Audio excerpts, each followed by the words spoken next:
Having sampled the esoteric solutions of law and religion, I set out to see what science has been bringing to the table and what answers it might offer for the future.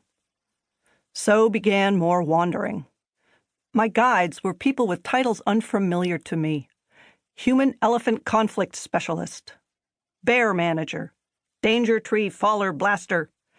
I spent time with predator attack specialists and attack forensics investigators, builders of laser scarecrows, and testers of kinder poisons.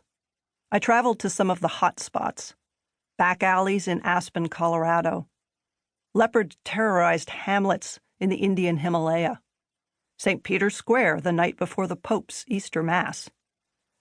I considered the contributions of bygone professionals, the economic ornithologists and the rat searchers, as well as the stewards of the future, the conservation geneticists. I taste-tested rat bait. I was mugged by a macaque. The book is far from comprehensive. 2,000 species in 200 countries regularly commit acts that put them at odds with humans. Each conflict needs a resolution unique to the setting, the species, the stakes, the stakeholders. What you have here is the highlights of a 2-year exploration, a journey through a world I had not known existed. The first half of the book considers the felony crimes: murder and manslaughter, serial killing, aggravated assault, robbery and home invasion, body snatching, grand theft, sunflower seed. The perpetrators include the usual suspects, the bears and the big cats, and some less usual: monkeys, blackbirds, Douglas firs. The later pages explore acts less grievous but more widespread. We consider the jaywalking ungulates, the vultures and gulls that vandalize property for no discernible reason, the littering geese, and the trespassing rodents. Of course, these are not literal criminal acts. Animals don't follow laws. They follow instincts. Almost without exception, the wildlife in these pages are simply animals doing what animals do: feeding, shitting, setting up a home, defending themselves or their young. They just happen to be doing these things to, or on, a human, or that human's home or crops. Nonetheless, the conflicts exist, creating dilemmas for people and municipalities, hardships for wildlife, and material for someone else's unusual book.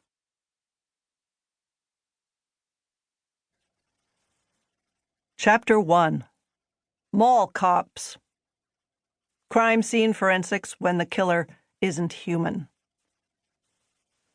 For most of the past century, your odds of being killed by a cougar were about the same as your odds of being killed by a filing cabinet.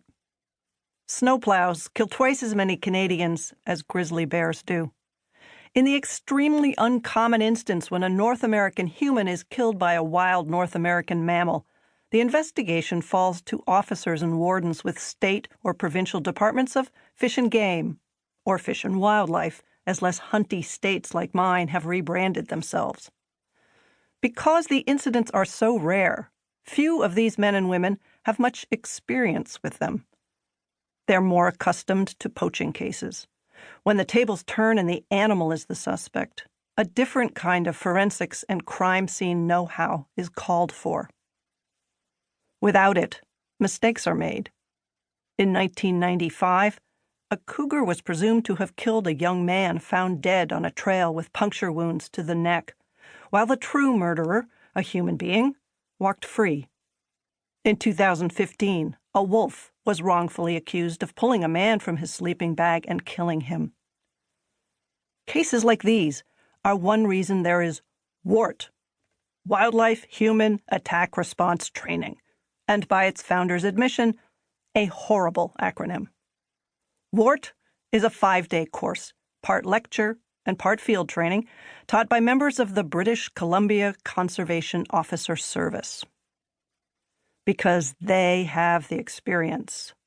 British Columbia has more cougar attacks than any other North American state or province. It has 150,000 black bears to Alaska's 100,000, 17,000 grizzlies, and 60 predator attack specialists, 14 of whom